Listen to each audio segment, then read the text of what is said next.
Hello, bonjour, le petit café, vous voyez, il y en a dedans, hein. Je fais attention de ne pas verser sur mon truc, vous voyez, il y en a dedans. Hein. Je ne vous dis pas la marque, c'est un café italien et je ne vous dis pas le nom, mais c'est super bon. Puis c'est agréable hein, qu'on puisse passer ce temps ensemble. Donc nous sommes toujours dans notre série sur l'œuvre de la croix, c'est-à-dire c'est qu'est-ce qui se passe quand on accepte Christ comme Seigneur et Sauveur. Il se passe quelque chose dans notre vie, donc c'est l'œuvre de la croix, ça produit quoi en nous? Ce que nous avons vu, et je vous encourage vivement à regarder les vidéos qui précèdent, puisque nous avons vu ensemble qu'on ne naît pas chrétien, on devient chrétien. On a parlé du processus, on devient chrétien, donc Dieu se révèle à nous, il y a comme un voile qui est ôté, et là on a accès à qui est Dieu, à qui est Christ, et on subit un changement. Et après, nous sommes restés sur le fait que subir un changement, c'est important d'en avoir conscience, parce que nous restons des hommes ou des femmes, avec nos pensées, nos émotions, toute la vision de la vie que l'on peut avoir. Et tout ça, ça a besoin d'être régénéré par la parole de Dieu, par la pensée que Dieu veut nous donner.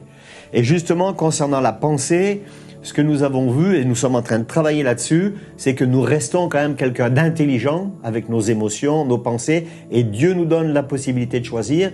Donc nous sommes sur le fait que dans nos pensées, c'est comme une gare de triage. Il y a beaucoup d'informations qui arrivent.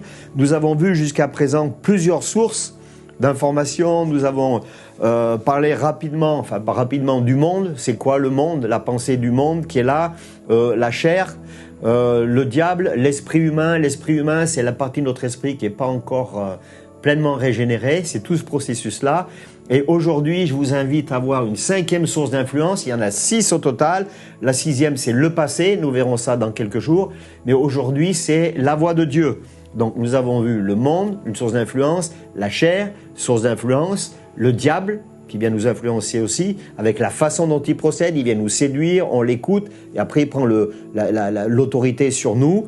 L'esprit humain, cette partie de notre esprit qui n'est pas encore régénérée, et la voix de Dieu. Donc dès le départ, nous savons que Dieu est un Dieu de relation. Il crée l'homme, il crée la femme, il les met dans le jardin d'Éden. Ils doivent cultiver, ils doivent s'occuper de ce jardin-là. Donc il y a des choses à faire, il y a un travail à faire. Et ils veulent faire ce que Dieu veut, ce que le Créateur veut. Donc Dieu, c'est un Dieu de communication et Dieu aimait communiquer avec Adam et Ève. Et Dieu aime toujours communiquer avec nous aujourd'hui. On va voir les différentes façons qu'il a de communiquer avec nous. Et ce qui fait que dans cette communication, on va entendre sa voix. Une des choses qui me paraît importante, c'est d'abord la lecture régulière de sa parole. J'aime dire, et vous le savez pour la plupart, que la Bible, la parole de Dieu, est pour moi comme le code de la route pour celui qui a son permis. Donc je vous encourage régulièrement, chaque jour, à prendre 5 minutes, 10 minutes, et de lire de façon continue la parole de Dieu. Si vous n'avez pas la Bible, vous pouvez m'écrire et je vous en enverrai une gratuitement. Hein, ça va être une façon pour vous de mettre un commentaire. J'ai pas de Bible, j'en veux une. Vous me donnez votre adresse, je vous l'envoie. Donc la lecture de la Bible, chaque jour. Alors ça peut être un verset, 2 versets ou un chapitre. Ne la lisez pas trop vite. Avant de lire la Bible, vous priez et vous demandez l'assistance du Saint-Esprit. Pourquoi? Parce que ces livres ont été gardés, sélectionnés. Il y en a 66 dans la Bible et ils sont inspirés par le Saint-Esprit. Donc je vous encourage à prier. Saint-Esprit, viens m'aider, viens me révéler, encore une fois, le voile qui est ôté pour que je puisse avoir accès au secret de ta parole, au mystère de ta parole. Donc on lit la Bible, un chapitre ou quelques versets, et ensuite je vous encourage à méditer. Qu'est-ce que vous avez reçu? Qu'est-ce que ça vous dit? Est-ce que vous ne comprenez pas? Vous ne le comprenez pas pour l'instant, ce n'est pas un problème. Moi, ça fait bientôt 40 ans que je lis la Bible, il y a des choses que je ne comprends pas encore, et pourtant j'enseigne un petit peu. Donc ce que vous ne comprenez pas, vous passez par-dessus et priez selon ce que vous avez compris. Hein? Si vous avez un pasteur, vous lui demandez conseil, il dit tiens, il y a quelque chose que j'ai lu, je n'ai pas compris. Donc la lecture de la Bible, la méditation, comment entendre la voix de Dieu, c'est aussi un silence. Parce que si tu pries, alors la prière, c'est une prière sans intérêt. Ce n'est pas une liste de commissions. Seigneur, bénis ma voiture, bénis ma femme, bénis mes enfants. Ça, c'est une autre forme de prière, on en parlera plus tard. Mais déjà, simplement prier sur ce que vous avez reçu, hein, ce que vous avez compris dans le texte. Et Dieu vous parle. Et bien entendu, un temps de silence. Parce que si tu parles tout le temps, tu n'entendras pas quand Dieu te parle. Donc, avoir un temps de silence. Donc, un temps d'écoute, c'est vraiment important, hein, de mettre nos pensées captives à l'obéissance de Christ. Seigneur, qu'est-ce que tu veux me dire? je viens de lire un texte, ça me parle, qu'est-ce que tu veux me dire? Je vous encourage aussi, une autre façon, c'est d'avoir une vie d'église active. Si possible, n'allez pas que le dimanche au culte, mais au minimum le dimanche. Pourquoi? Parce que votre pasteur va prêcher. Normalement, il y a une onction quand il prêche. Et juste avant le culte, vous êtes en droit de dire « Seigneur, donne-moi une parole ».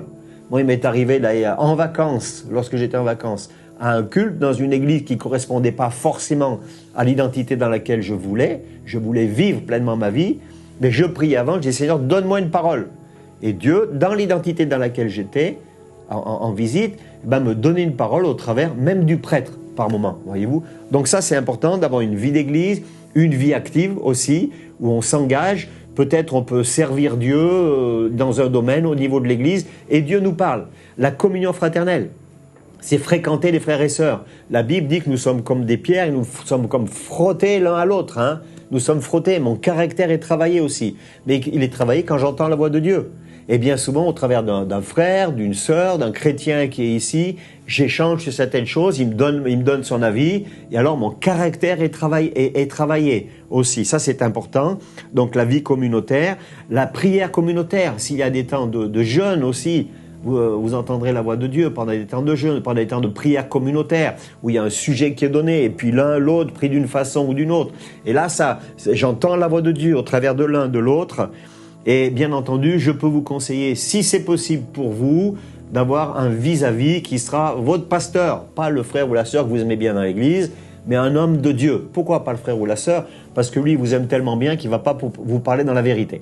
Alors que le pasteur, si vous avez la chance d'en avoir un qui peut vous écouter, qui est disponible pour vous écouter, et je vous encourage à l'avoir pour ça, alors il y aura un partage de cœur à cœur. Et lui, il a le désir que vous puissiez grandir. Donc ça sera un homme qui amènera le conseil de Dieu et vous serez bénis aussi de cette façon-là. D'accord? Donc la prière, la méditation, la communion fraternelle, des temps de silence, une vie d'église bien remplie, des rendez-vous avec votre pasteur. Je suis sûr que Dieu va vous parler dans toutes ces phases-là. Allez, on finit, il m'en reste un petit peu. Soyez bénis. Et puis à très vite.